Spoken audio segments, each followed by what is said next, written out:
ఆ సంస్కారంతో పెరిగిన వాళ్ళని, సుదీర్ఘంగా కూడా రాజకీయాల్లో ఉన్నోళ్ళని, ప్రజాప్రతినిధిగా ఉన్నా లేకపోయినా ఒకే రకంగా ప్రజాప్రతినిధి ఉన్నప్పుడు విరవీగేది లేదు, లేనప్పుడు కుంగిపోయేది కూడా లేదు. ప్రజలే, ప్రజల సమస్యలే మా సమస్యలుగా అధికారంలో ఉన్నప్పుడు కూడా ముఖ్యమంత్రి కావచ్చు, రాజశేఖర్ గారు ముఖ్యమంత్రి ఉన్నా, విజయభాస్కర్ రెడ్డి గారు ముఖ్యమంత్రి ఉన్నా, ఎవరున్నా, పార్లమెంటులో మా పార్టీ అధికారంలో ఉన్నా కూడా 2004 ఉన్నప్పుడు కూడా రైల్వేకు మన జిల్లాలో కానీ గుంటికల దాంట్లో కూడా నిలదీసిన వాళ్ళమే అధికార పార్టీలో ఉండేవాళ్ళు, అంతేగాని మేమేం కాదు. అలాగే ఈరోజు కూడా అంతే. 4 మార్లు పార్లమెంట్ సభ్యులుగా ఉన్నాను, ఒక మారు మొట్టమొదటిసారిగా కూడా అసెంబ్లీగా ఉన్నాను. నా చేతనంత డెవలప్ చేశాను అని చెప్పేసి మేము ఎప్పుడు కానీ విరవీగలేదు. ఎవరైనా కానీ అప్పుడు ప్రతిపక్ష పార్టీలు కానీ లేకపోతే ప్రతిపక్షంలో ఉండేవాళ్ళు కానీ ఏ పార్టీ అయినా, కమ్యూనిస్ట్ పార్టీలు కావచ్చు, తెలుగుదేశం కావచ్చు, భారతీయ జనతా పార్టీ కావచ్చు, పెద్దలు కావచ్చు, మేధావులు కావచ్చు, ఉద్యోగ సంఘాలు కావచ్చు, పత్రికా విలేకరులు కావచ్చు, సూచనలు బహిరంగ చేసినా, ఇంకోటి చేసినా, విమర్శించినా కూడా సద్విమర్శలుగా, ఆ విమర్శల్లో ఎంతమాత్రం యథార్థాలు ఉన్నాయి, రాజకీయంగా చేశాడా లేకపోతే నిజంగా చేశాడా, నిజం చేసేటి ఎక్కడ సర్దుబాటు చేయాలా అని చెప్పేసి ఎక్కడ కానీ నోరు తెచ్చుకోకుండా ఎంతమంది కూడా చాలామంది అప్పుడు ఆన్సర్ చెప్పమని చేయకోకుండా సరిదిద్ది డెవలప్ చేసిన వాళ్ళని, ఈ జిల్లా బాగు చేసిన వాళ్ళని, అటు నీటి ప్రాజెక్టులు కావచ్చు, ఎవరు కావచ్చు, ఎప్పుడైనా. కానీ అదే విషయాన్ని మేము చెప్పాను అందరికీ. ఒక పేరు చెప్పలేదు, రాష్ట్రంలో ఉండే పరిస్థితులు చెప్పుకొని ఈడ మీవన్నీ కూడా సూపర్ 6 హామీలు అనేది కూడా అమలుపరచుకోకుండా ఇక్కడ అవినీతి ఇవన్నీ కూడా ఎక్కువైతా ఉంది. ఈ పరిస్థితుల్లో మీ శాసనసభ్యులు కానీ మీ పార్లమెంట్ సభ్యులు కూడా చాలామంది, ఎక్కువ మంది ఇసుక, మట్టి, మద్యము, బూడిద ఈ కొట్టాటలో ఆదాయాల కోసమే ఉన్నారు అని చెప్పిన మాట వాస్తవం. నేను కట్టుబడి ఉన్నాను.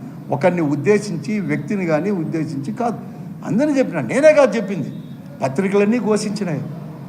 ఈనాడు చెప్పింది, జనతులు మద్యం వ్యాపారాలు ఎట్లా ఇంటర్ఫేర్ అవుతామని చెప్పి ఎలా చేసింది, జ్యోతి చెప్పింది, అన్ని పత్రికలు చెప్పినాయి, ఎలక్ట్రానిక్ మీడియా చెప్పినారు.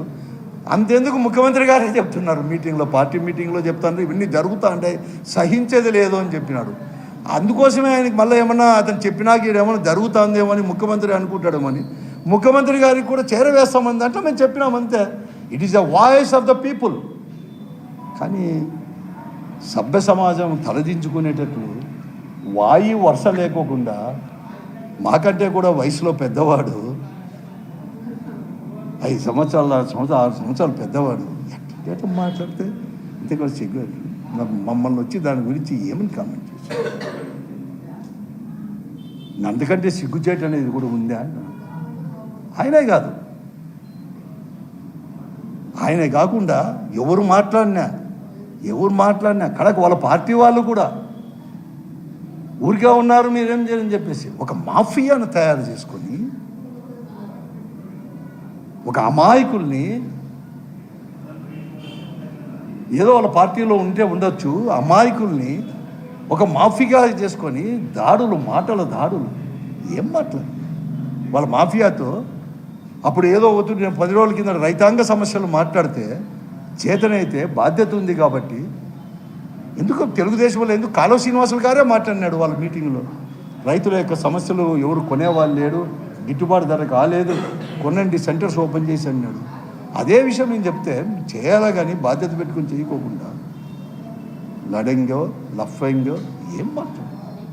ఈయన మాట్లాడేదే కాదు, వాళ్ళతో కూడా మాట్లాడించి పాపం వాళ్ళని తయారు చేసి, అమాయకులు తయారు చేసుకొని వాళ్ళతో మాట్లాడించుకుంటా, వయస్సు గీస్తని లేకుండా అందరిపైన, ఒకరిపైన వాళ్ళ పార్టీ వాళ్ళు మాట్లాడినే పోతారు, ఇంకోరు మాట్లాడినే పోతారు, మంత్రులు మాట్లాడినే పోతారు.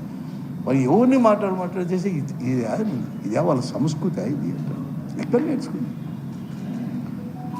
ఏదో మాకు భూములు ఉన్నాయి, అవినీతి ఆరోపణలు చేస్తాను. నేను ఒకటి చెప్తాను, నేను కూడా ఎలక్షన్ నిలబడినాను. 7 మార్లు ఎలక్షన్ మా తండ్రి గారు అంతా కలిస్తే 12 మార్లు మా ఇంట్లో 55 సంవత్సరాల్లో 12 మార్లు. 67 నుంచి మా తండ్రి గారు శాసనసభ్యుడే, 78 వరకు, మళ్ళీ 80 నుంచి శాసనమండలి సభ్యుడు, 89 నుంచి 96 వరకు కూడా పార్లమెంటు సభ్యులు 2 మార్లు.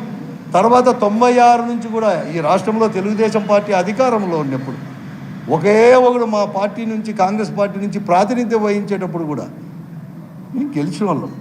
96 నుంచి 4 మార్లు పార్లమెంట్ సభ్యులుగా ఉన్నాను. నేనే ఒక మారు వచ్చి శాసనసభ్యుడిగా ఉన్నాను. ఏమైనా ఉంటే మీరే కదా అధికారంలో ఉన్నారు, కేంద్రంలో ఉన్నారు, రాష్ట్రంలో ఉన్నారు, మీరే ఉన్నారు. ఎంక్వైరీ చేయండి, నేను సహకరిస్తాను ఎంక్వైరీకి. నా పైన, నా కుటుంబం పైన. మేము ఎప్పుడు భూములు మేము వచ్చి పెద్దగా నాకు కొనలే. 78లోనో 77లోనో మా తండ్రి గారు ఆయనకు వచ్చిన ఆస్తి, మా అమ్మకు వచ్చిన ఆస్తి, జూటులో ఆస్తులు అమ్మి ఆడ కొన్నాం, భూములు కొన్నాం. నాకెంత దేశమంతా ఏమి, నాకేం భూములు లేవు, ఆడు చూసిన ఇంకోటి ఎక్కడ లేవు. ఆడుండేది అన్నీ కొండాయి. మేము 3 అన్నదమ్ములు ఈ పొద్దు కూడా కలిసి ఒకే ఇంట్లో, మా నాయన కట్టించిన ఇంట్లో 67, 68లో కట్టించిన ఇంట్లో, అదే ఇంట్లో అక్కడే ఉన్నాం. అందరికీ తెలుసు. మీరు పిల్లప్పుడు, నేను పిల్లప్పుడు ఉండేప్పుడు కూడా ఆడే ఉన్నాం. అందరికీ తెలుసు. 56 ఏళ్ళలో 57 ఏళ్ళలో అయింది. ఆ ఇంట్లోనే ఉండి అదే ఇంట్లో, అదే గుణాదే, అదే పునాదే. ఆ ఇంట్లోనే 100 రోజులు కూడా మీ కుటుంబ సభ్యులు కూడా పండుకొని, రాత్రి కూడా పండుకొని పోయిన వాళ్ళు. మేము అంత పోయిన వాళ్ళు. మేము కొత్త ఇల్లు ఏమి రాలే, ఆడ కొత్తగా భూములు కూడా రాలేదు. మళ్ళీ మేమేం కొనింది కూడా కాదు, మా నాయన కొనిండేది. ఏమైనా కొనింటే 2 ఎకరాలు 3 ఎకరాలు ఆ నీళ్ళ కోసం ఎండిపోయేటప్పుడు, దాచా చెట్టు ఎండిపోయేటప్పుడు నీళ్ళ కోసం ఏడన్నా కొన్నామేమో, అంతే. కొన్ని నీళ్లు తీసుకొచ్చినాం దూరం నుంచి తప్ప, ఆడుండేటివే ఎవరికేం లేదు. ఎంక్వైరీ చేసుకోండి. అంతెందుకు, ఎంక్వైరీతో పాటు నీకు నిజాయితీ ఉంటే, నీకు ధైర్యం ఉంటే, నీ పైన, మీ కుటుంబం పైన మీరే ఎంక్వైరీ చేసుకోండి. 85 నుంచి మీరు కూడా శాసనసభ్యులుగా ఉన్నారు కదా, మేము 67 నుంచి చేసుకోండి. మా నాయన 67 నుంచి 68, 69 నుంచి కూడా ఉన్నాడు. వాళ్ళకేం భూములు ఉంటాయి, వీళ్ళకేమో అన్నీ కూడా చేసుకోండి. ఎవరికి అభ్యంతరం లేదు. కైనా ఉన్నారు, కింద ఉన్నారు, నిజాయితీగా ఉన్నారు, సహకరిస్తాను. ధైర్యం ఉంటే మీరు కూడా చేసుకోండి. మీ ఆస్తులు బీస్తులు అంది. ఇంకోడు ఏమంది, ఇంటికి వచ్చి కొడతామంటారు తప్ప ఎవరు అన్నారా? అసలు ఏం అంత సులభంగా ఉంటుందా? నేనేం విడిచిపెట్టి చాలా చెప్తాను, నేనే చెప్తాను కదా. 5 మార్లు ప్రజాప్రతినిధిగా అయినాను, ఓడిపోయినప్పుడు ఈ ఊరు ఇడిచిపెట్టలా. గెలిచినప్పుడు కూడా ఢిల్లీలోనూ, హైదరాబాద్లోనూ మీ మాదిరి కూడా నేనేం లేదు. నేనేం ఎప్పుడు ఊరు ఇడిచిపెట్టలే. ఓడిపోయినప్పుడు ఇంట్లో నేను అదే ఇంట్లో ఉన్నాను. నేను గన్మెన్ కూడా ఓడిపోతాను, గన్మెన్ కూడా తీసేస్తాను. మేము గన్మెన్లు కూడా మళ్ళీ కావాలని కూడా అడగాం. మన కారులో కూడా మీ మాదిరి 4 కార్లు 5 కార్లు పెట్టుకునే శక్తి కూడా లేదు ఈ పొద్దుకి కూడా. ఈ నిమాళ్ళు ప్రజాప్రతినిధి అయినా కూడా 4, 5, రెండోది కూడా పెట్టుకోలేము. ఒకనే పోతాను, లేకపోతే 2 పోతాం. నాకేం భేషజ్వాలాలు లేదు, ఏమీ లేదు, దాపరికం లేదు, ఏమీ లేదు. పీపుల్ ఆర్ గ్రేట్ అనంటప్పుడు ఓడించినా గెలిపించినా కూడా మాతో ఇప్పుడు మేము ఖర్చులు పెట్టుకొని పోగొట్టుకుని పార్టీ నెక్స్ట్ ఈజ్ పార్టీ పెట్టుకోండి అంతే. మీ మాదిరి అయ్యా అట్లా మీరు ఇంటికి వచ్చి బెదిరిస్తామంటే 1 తూరు కాదు 2 తూర్లు మాట్లాడతాం. ఎందుకంటే మీ మాట నేను మాట్లాడను. ఎందుకంటే అందరు కూడా ఉన్నారు, మాకే కాదు ప్రతి ఒక్క కుటుంబంలో కూడా అక్కలు, చెల్లెలు, భార్య, తమ్ముళ్ళు అందరికీ ఉంటారు. మీ మాదిరి మేము మాట్లాడేది కాదు, మాకు అట్లా లేదు, నేర్పిలేదు, ఎవరు మాట్లాడరు. నేను చెప్తాను, ఎప్పుడు ఇడిచిపెట్టలేదు. 94లో ఈ రాష్ట్రంలో అధికారం కాలిపోతే మీ అందరూ కూడా ఊరు ఇడిచిపెట్టిపోతే, కడక మున్సిపల్ ఎన్నికల్లో కూడా నిలబడకపోతే, ఇనానమస్కి వచ్చే వద్దు, బాగలేదు, పరిస్థితులు బాగలేదు, దౌర్జన్యమైన తెలుగుదేశం వాళ్ళది అని చెప్పేసి మీరంతా ఊరు ఇడిచిపెట్టి బెంగళూరులో పోయి వ్యాపారాలు చేసుకుంటూ సంసారాలు చేసుకుంటే, ఆ రోజు రఘువీరెడ్డి గారు కానీ, నేను కానీ, ఇంకా చాలామంది కానీ, కమ్యూనిస్టు వాళ్ళు కానీ, ఆ రోజు మీ యొక్క దురాఘాతాలు కమ్యూనిస్ట్ పార్టీలు పోరాడినా కూడా అటువంటి దురాఘాతలే మళ్ళీ 94 నుంచి కూడా ప్రారంభమైన. ప్రభుత్వం మారినా, పార్టీలు మారినా, వ్యక్తులు మారినా అవే అవుతున్నాయని చెప్పేసి వారుతో కలిసి అంతా కలిసి ప్రజాస్వామ్యాన్ని కాపాడేదే కాకుండా మీ రాజకీయాన్ని కూడా మేము కాపాడినామయ్యా. నువ్వు మళ్ళీ 2004లోనే మళ్ళీ మీరు గెలిచినట్టు వచ్చి 2004లోనే ఆ తర్వాత మళ్ళీ కూడా 10 సంవత్సరాలు అధికారంలోకి వచ్చింది ఉద్దేశించి. ఓడిపోయినప్పుడు పరిగెత్తుకొని పోయి బెంగళూరు, హైదరాబాద్ ఎందుకు మాకు లేవడా? బెంగళూరు, హైదరాబాద్లో ఎక్కడ ఇండ్లు పోయి పండుకొని కూడా లేవు. ఇదే ఉండేది, ఈడే ఉండాలి. ఆ తెలుగుదేశం మీరేమి లేరేడు జిల్లాలో ఏదో మాట్లాడుతున్నారు అంతా. కానీ ఎవరో తిన్నారు ఆ పొద్దు మేము తప్పు చేసింటే గట్టిగా మాట్లాడిండాల్సింది, వాయిస్ ఇచ్చిండాల్సింది. ఎందుకు అంత భయపడిపోవాలా? ఇచ్చినారు కదా మీ పార్టీ వాళ్ళందరూ, మిగతా వాళ్ళంతా ఇచ్చి మీకు కాపాడుకున్నారు కదా. అధికారం ఉన్నప్పుడు మాత్రమే మీకు ఇవన్నీ కూడా. అందరినీ కొడతారు, అందరినీ తిడతారు, వ్యాపారాలన్నీ మాకే కావాలంటారు. జిల్లాలో అందరినీ చేస్తారు. మళ్ళీ కొత్తగా ఇప్పుడు ఇంతవరకు లేదు, కానీ ఇప్పుడు మళ్ళీ కొత్తది ఇది జాడ పట్టుకుంది. మాఫియాని తయారు చేసుకుంటున్నాడు, వాళ్ళతో మాట్లాడిస్తాడు. అమాయకులు పాపం, కౌన్సిలర్లు కావచ్చు, ఇంకోరు కావచ్చు, వాళ్ళని పట్టుకొని వాళ్ళతో చేసుకొని ఏదంటే అది మాట్లాడిస్తావా? అట్లా భయపడే వాళ్ళం కాదు ప్రభాకర్ రెడ్డి గారు. ఎవరికి భయపడం, నిర్భయంగా మాట్లాడతాం ప్రజాస్వామ్య పద్ధతిలో. ఏం రాజకీయాలు ఏముంది, దానికి ఏముంది? నేను కూడా 4 మార్లు గెలిచాను. తాడిపిత్రుల్లో కూడా మాకు కూడా ఓటర్స్ ఉన్నారు, మా పార్టీకి ఉన్నారు. వస్తాం తాడిపిత్రికి కూడా. రా, నువ్వు అనంతపురంగా మేము వద్దన్నామా? ఎప్పుడు ఎవరిని కానీ వద్దన్నాం అంటే అధికారులు ఏమి రాకూడదు అని శాసించేది ఏముంది? సరే, ప్రభుత్వం అనేది కూడా నేను చెప్తాను మళ్ళీ కూడా, ఎందుకంటే మీరు అడుగుతానని చెప్తున్నాను. పోలీసు వాళ్ళకు కూడా నేను, పోలీస్ డిపార్ట్మెంట్ కూడా చెప్తాను, IPS IAS ఆఫీసర్లకు అందరికి కూడా. ఏం మీరు లేరా? ప్రభుత్వం అనేది లేదా? అటువంటిది లేకపోతే మళ్ళీ మీరు ఎట్లా అధికారంలోకి వచ్చినారు? అదే పరిస్థితి ఉంటే ఎందుకు భయపడతాము? తాడిపిత్రికి పోతాము, తాడిపిత్రుల్లో కూడా మళ్ళీ కూడా మీటింగులకు పెడతాను. ఒక జిల్లా అధ్యక్షునిగా, పార్టీ అధ్యక్షునిగా, పార్టీగా కూడా పెడతాను. ఏమవుతాం వస్తారు రాని, ఏం జరిగినా కూడా దాంట్లో ఎప్పుడు భయపడము. ఈ పశుబలమో జంతు బలమో, పశువుల కంటే జంతువుల కంటే కూడా వర్స్ట్గా బిహేవ్ చేస్తే ఎవరు ఓర్చుకునే వాళ్ళు లేరు, ఎవరు సహించే వాళ్ళు కూడా లేరు, ఎవరేం లేరు. నాకు పోతే ఉంటుంది, ప్రాణాలు పోతే పోతాయి, లేకుంటే లే, అంతేగాని ఇటువంటి వాళ్ళకి తావివ్వము. నీ మాఫియాకు కూడా తావివ్వము జిల్లాలో. నేను ఒకనే కాదు, నేనేదో పోటు మొగని చెప్పడం లేదు, మా పార్టీ అంతా కూడా చెప్తున్నాను. అందరూ కలిసి ఆడే కాదు, ఆ నియోజకవర్గమే కాదు, ఏ నియోజకవర్గంలో అయినా కూడా అధికారం ఉన్నప్పుడు, ఏ పార్టీ అయినా అధికారంలో ఉన్నప్పుడు అటువంటి బిహేవ్ చేసిన వాళ్ళు ఇప్పుడు ఏమైందో కూడా అందరికీ తెలుసు, చరిత్ర తెలుసుకోవాలా.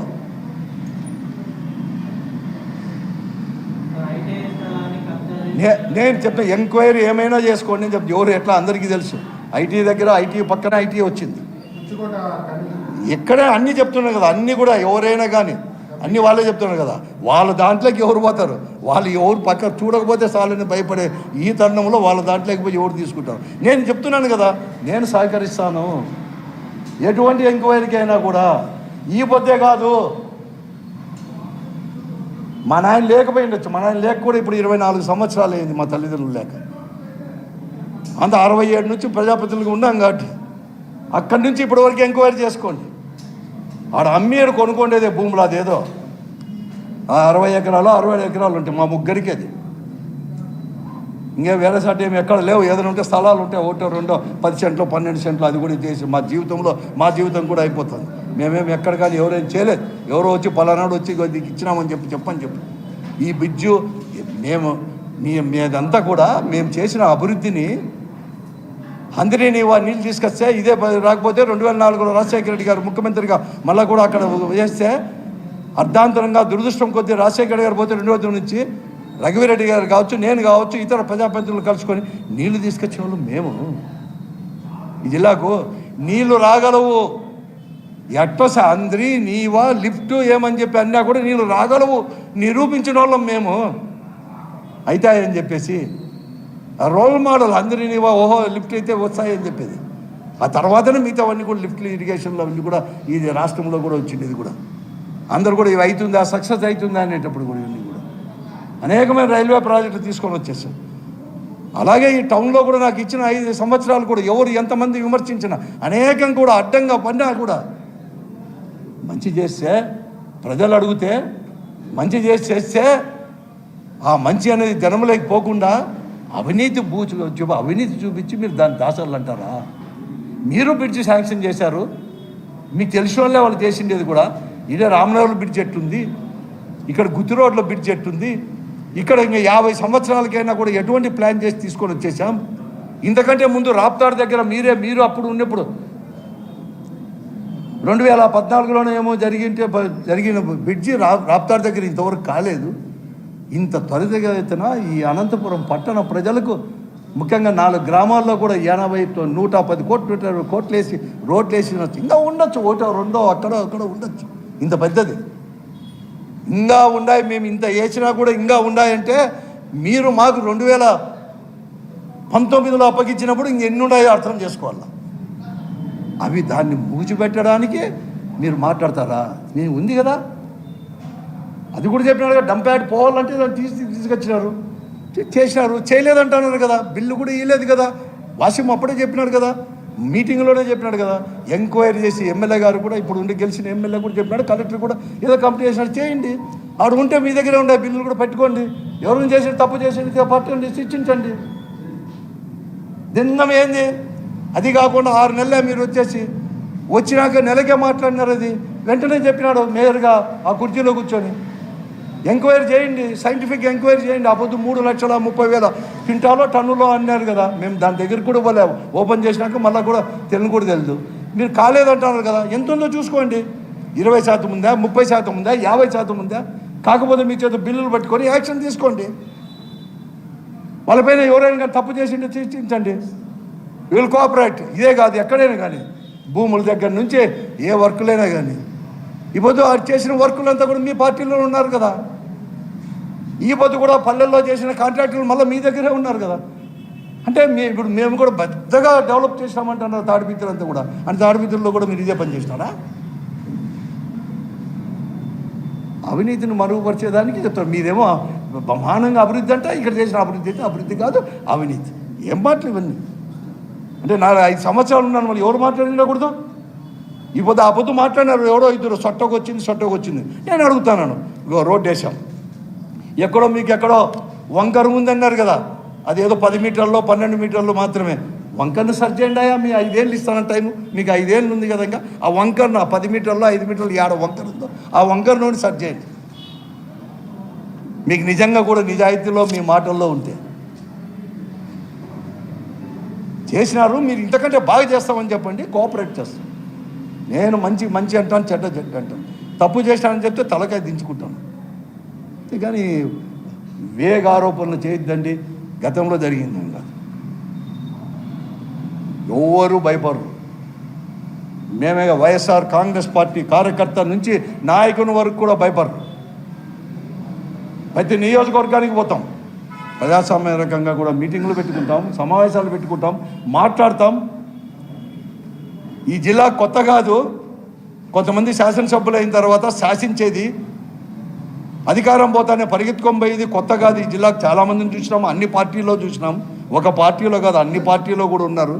కానీ ఎప్పుడు కానీ ఈ జిల్లాలో ఎవరు కానీ ఎన్నికపోయింది మాత్రం ఎవరు లేరు. తగినట్లుగానే పాత్రికేయులు కానీ పత్రికలు కానీ చైతన్యము తీసుకొచ్చే పాత్రికేయులు ఉన్నారు, ఇలా పత్రికలు ఉన్నాయి. ఎవరు సహించరు. మేము కూడా ఎప్పుడు ఈ తాటాకు చెప్పులకు, ఈ ఉడత ఊపులకు ఎవరు భయపడము. అందరికీ ఒకటే ప్రాణము, ఎవరికి భయపడం. మీరు ఎక్కువ మాట్లాడొద్దండి, ఎంక్వైరీ చేసుకో. కేంద్రంలో మీరే ఉన్నారు, సెంటర్లో మీరే ఉన్నారు, అదే ఇంత ఉన్నారు. నిజాయితీ పరులు మీరంతా చేయండి. ఆడ తప్పు ఉంటే చేసుకోండి, ఎవరు ఏం లేదు. పోతాం, తాడిపిత్రికి పోతాం, మళ్ళా పోతాం. మా జగన్ కూడా వస్తాడు, తాడిపిత్రికి పోతాను, మీటింగ్ పెడతారు, చేసుకోండి. ప్రజా సంపద మీరు గెలిస్తే మీరు ఉంటారు, మేము గెలుస్తాం. అంతేగాని ఎవరేం లేదు. ఈ పొద్దు ముఖ్యమంత్రిగా ఓడిపోయి రాలేదు, మాకు సీట్ రాలే, మీరే అయినారు కదా. అబద్ధం ఏమి చేయలేదా? ఇవన్నీ కాదు. నేను ఒకటి కొత్తగా పోకడేమంటే, గతంలో కూడా ఇట్లా బెదిరించిన వాళ్ళు, శాసించిన వాళ్ళు ఉన్నారు, కానీ మాఫియాలు ఎక్కడ తయారు చేయలేదు.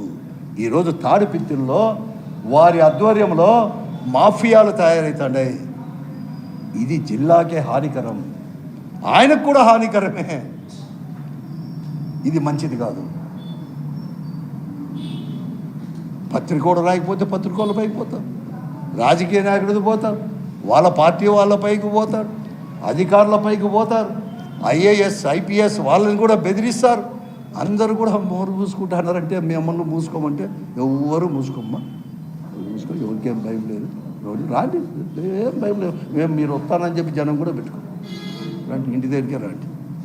అంత సులభంగా ఉంటుంది ఇంటి దగ్గరికి వచ్చి, అందరి ఇంటి దగ్గరికి వచ్చేది.